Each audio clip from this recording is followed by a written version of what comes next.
김정은의 목숨이 날아갈 뻔했던 참 그야말로 절체절명의 암살 시도가 있었습니다. 자, 그리고 이 사건을 사주한 곳은 다름 아닌 대한민국이었다? 아? 이런 뉴스 보도가 있었어요. 그렇죠? 네, 실제로 일본 아사히 신문에서 2017년 6월에 보도한 기사인데요. 김정은과 롯데이로 지도자 기자, 스이조스키などに捜査を使い、実行要素方法を考慮した。この政策は国家商品が主導、金正恩の引退や亡命、暗殺などが含まれていた。 김정은이 타고 있는 자동차, 기차, 수상스키 등의 조작을 가해서 사고를 위장한 방법을 고려했다. 이 정책은 국가정보원이 주도했다. 김정은의 은퇴, 망명 혹은 암살 등등이 포함되어 있었다, 계획에. 와. 아니 대한민국 정부가 사고를 가장해가지고 이런 김정은을 죽이려고 했다. 이게 진짜일까요? 엄청난 뉴스잖아요. 근데 이게 아사히 신문이 보통 신문이 아니거든요. 아니죠. 그러니까 무슨 찌라시가 아니에요. 그러니까 이것도 뭐 산케이나 이쪽하고는 조금 다른. 그렇죠. 산케이랑 예. 그러니까 이제 사상 계열은 다르지만 어찌됐든 일본을 대표하는 그 언론 중에 하나예요. 예. 아니 이게 진짜 말이 되는 거예요? 이게 진짜인가요? 여기서 국가정보원이라는 게 대한민국밖에 없잖아요. 그렇죠. 여러분 이런 뉴스가 나와 있습니다. 과연 저게 무슨 뉴스인가? 지금 뭐 처음 들으시는 분들 많을 것 같습니다. 자, 북한이 직접 극대노를 하면서 이 진상을 밝혔습니다. 조선민주주의인민공화국 국가보위성 대변인 성명. 최근 미 중앙정보국과 괴뢰 국정원이 우리의 최고 수뇌부를 상대로 생화학물질에 의한 국가 테러를 감행할 목적 밑에 암암리에 치밀하게 준비하여 우리 내부에 침투시켰던 극악무도한 테러 범죄 일당이 적발되었다.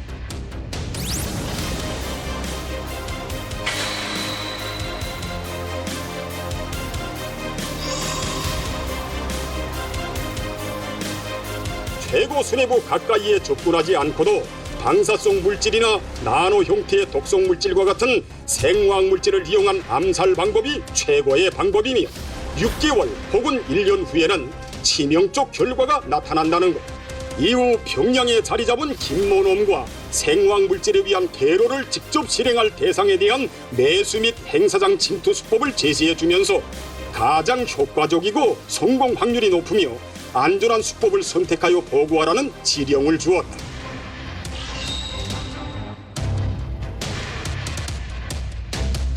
국가보위성은 지구를 통째로 밟아내서라도 억센 집게발로 마지막 한 놈까지 잡아내어 정의의 무쇠주먹으로 무자비하게 죽탕쳐 버릴 것이다.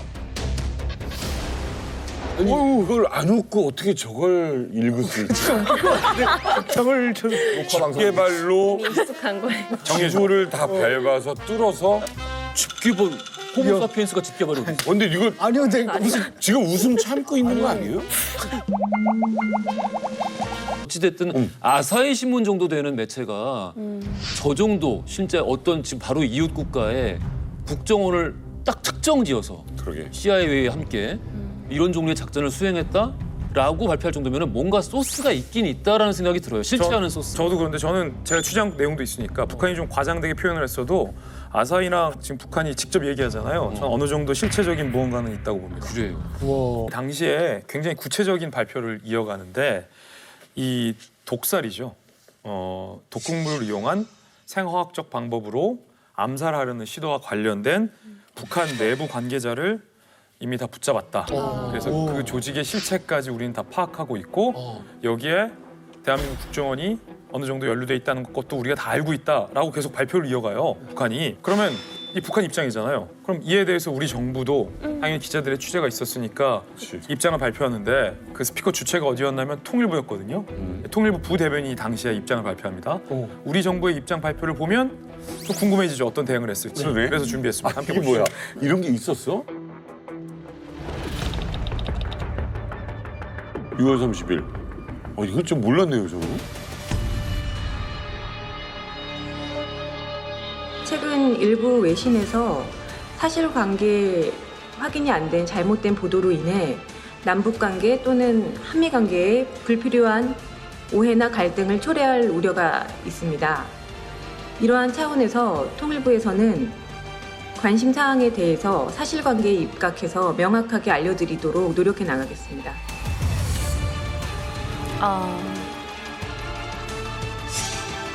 아사히 신문 보도를 반박을 한다.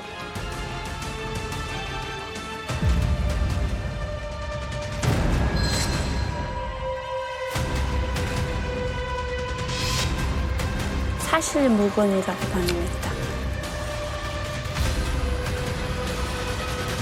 근데 사실무근이라고 반응은 무반응인 거잖아요, 지금 사실은. 우리는 코멘트 안 하겠다. 사실무근이다. 아니다. 사실관계 확인이 안 된이라고 사실무근이다. 아니다. 사실이 아니다. 좀 애매한 것 같은데 아니 전지적 허 작가님 시점에서 그래. 어떻게 생각하십니까? 이거 허 작가 의견. 전지적 어작가 시절 새로운 코너입니까? 진짜로 이게. 알겠습니다. 재밌겠다. 진짜다. 국정원의 발표는 사실 무근이라고 했던 거는 그건 이제 논외로 치워놓고 애초에 통일부에서 브리핑을 할 때 이거는 원래 예정돼 있던 질문이 아니, 그러니까 그 질문을 받은 상황이 아닌데 굉장히 이례적으로 먼저 얘기를 꺼낸 거잖아요. 그리고 말했던 굉장히 수사적인 내용이죠. 사실관계가 확인이 안 된 그런 기사 보도가 있었다. 이거는 사실상 이제 상대가 외신이고 아사히 신문이라는 외신이고 정말 사실관계가 어떤지에 대해서 따지고 들어갈 수 있는 이후에 이 문제가 오히려 더 발화돼서 커질 수 있는 이런 문제를 미리 막을 수 있도록 그냥 정치적 수사로 때운 게 아닌가 어중뜨게 애매하게 그런 생각이 들어요. 아, 이거 참 묘한데. 뭐 모르겠어요. 이게 보면은 그 정확하게 짚으셨는데 통일부에서 뭐 외신이라서 우리가 좀 소극적으로 대응한 거 아니냐라는 거 있지만 박근혜 정부 당시에 산케이 신문이랑 우리가 소송전도 벌인 적이 있어요. 우리 정부가. 맞아요. 거기 편집국장 하나 여기 왔다 가는 거네. 예. 근데 이 통일부 부대변인이 자처해서 기자들 눈치를 싹 보더니 얘기를 하잖아요. 이건 위에서 지침을 받았다는 거죠. 근데 그 표현이 사실관계 확인이 안 된 잘못된 보도라는 표현이 사실은 굉장히 애매하거든요. 만약에 재밌네. 정말로 사실무근, 국정원은 원래 사실무근이라는 말을 많이 써요. 나중에 알고 보면 사실이야. 정보기관이니까. 국정원은 일단 밥 먹었어? 사실무근이야. 무조건. 그러니까 습관적으로 국정원 사실무근이라고 해야 돼요. 만약에 정말로 허무맹랑한 웃기는 얘기였으면 아사히 보도가 이 정도 논평도 안 해요. 기자들 물었을 때 대변인이 하하하 웃으면서 상상은 뭐 자유죠. 그런 일이 있겠습니까? 아예 기사 못 내버리게. 그 영상도 못 쓰게. 청색하면서 사실관계 확인이 안 된.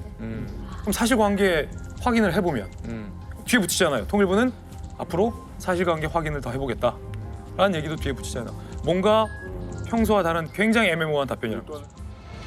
관심 사항에 대해서 사실관계에 입각해서 명확하게 알려드리도록 노력해 나가겠습니다. 지금 와서 생각해 보면은 네. 그 통일은 대박입니다라는 문구가 갑자기 등장한 게 생뚱맞은 상황이었을까라는 생각을 해봐요. 그 정도의 전문성 있는 외교안보 라인들이 있었고 그리고 그때 한중 관계가 되게 좋았어요. 남북 관계에서 가장 큰 변수의 축은 중국이잖아요. 근데 한중이 그 어느 때보다 밀월 관계였단 말이에요. 그리고 북한 김정은 정권에 대해서 중국이 예를 들어서 중국의 시진핑이 승인을 안 해주고 있는 그런 비슷한 상황이었죠. 그 상황에서 완전히 김정은에게 내부에서 공기가 일어나서 김정은의 신변에 굉장히 중차대한 변화가 생기고 김정은을 제거하는 내부의 무리가 군부를 접수하게 되고 그 북한 군부를 접수하게 된 봉기를 일으킨 무리가 우리 국가정보원과 굉장히 유기적인 관계를 갖고 있고 중국이 그걸 묵인한다면 우리가 원하는 형태의 통일을 할 수 있는 거거든요. 그런 형태의 계획을 박근혜 정부가 당시 세웠을 수도 있겠다라는 생각도 들고 왜냐하면 그때 당시 너무나도 로드맵이 구체적이었어요. 박근혜 정부가 내세웠던 게. 네. 북한의 구체적인 연수 횟수까지. 북한의 내부 변화에 따른 우리가 준비해야 될 데이터들에 대한 대책들이 너무 구체적으로 나와서 그때 많은 기자들이 이상하다 했었어요. 5년이 지났는데 아직도 이 사건에 대한 공식적인 정부의 입장은 없습니다. 그래요. 그런데 시간이 흐르면서 북한의 발표가 아주 터무니없는 주장은 아니었다라는 거 지금 이제 우리 사이에서 나오고 있는 이야기죠. 그 증거들이 하나둘씩 밝혀지고 있다라면 과연 우리는 어떻게 이거를 받아들여야 할까요?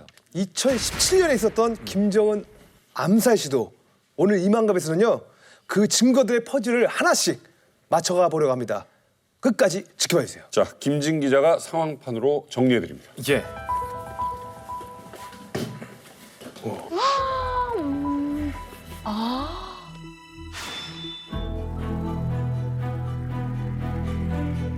단순하게 상황판으로 한번 정리를 해봤습니다. 우리 정부는 아직까지도 공식적인 입장을 내놓고 있지 않은 상태고 포괄적으로 말하면 뭐 부인하고 있다 정도인데 북한이 워낙 자세하게 해당 사건에 대해서 발표를 했습니다. 지금부터 제가 설명해드리는 건 북한 측 발표 내용입니다. 사건의 개요입니다. 자, 먼저 북한의 최고 존엄 김정은을 제거하려 했었던 암살 작전이 있었다라는 거고 북한 발표에 따르면 여러 등장인물이 등장합니다. 가장 중요한 등장인물은 바로 북한의 혁명 조직원으로 알려진 김성일이라는 인물을 북한은 특정합니다. 혁명을 말하는 북한 내부 혁명 조직원으로 평양에서 엄청난 거사를 행동에 옮기는 역할을 맡았다라고 북한이 지목을 한 인물입니다. 그리고 이 혁명 조직원과 유기적인 연락을 통해서 뒷배를 봐줬다라고 북한이 지목한 바로 대한민국 국정원이 등장하는데 여기서 매우 흥미로운 건 북한이 매우 구체적으로 국정원 요원의 성씨를 공개합니다. 한모 팀장이라고 북한이 공개를 해요. 한 팀장. 근데 북한이 지금까지 우리 국정원 요원의 성과 정확한 직급을 공개한 적은 없습니다. 국정원의 한 팀장. 그럼 북한이 밝힌 이 한 팀장의 역할은 뭔지가 중요한데 한 팀장은 북한 내부 혁명 조직과 긴밀하게 연락하며 암살에 필요한 물품과 지원금, 활동 자금 등을 전달하는 역할을 맡았다라고 북한은 발표를 했습니다. 네.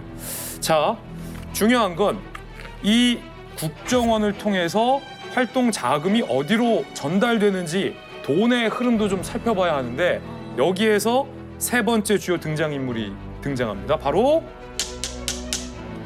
조 씨. 마치 넷플릭스의 드라마 수리남처럼 정보기관과 협조하는 민간인이 여기 등장을 합니다. 바로 조 씨예요. 한국 사람인데 중국에서 크게 사업을 하는 한국인 사업가 역할을 맡았다라고 북한이 발표를 합니다. 네. 자, 그렇다면 이 조 씨의 역할은 뭐였냐? 중국에서 국정원의 자금을 현지로 세탁해서 세탁한 돈을 혁명 조직으로 가게 하는 네. 돈 세탁, 자금 세탁 역할을 맡았다라고 북한이 발표를 했습니다. 자, 그리고 마지막 인물, 우리가 너무 익숙한, 제가 너무 익숙한 인물이 이 사건과 관련해서 등장을 하는데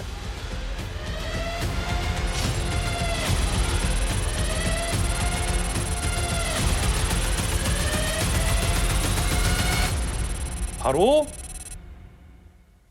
도희윤 놈. 도희윤 놈. 도윤노?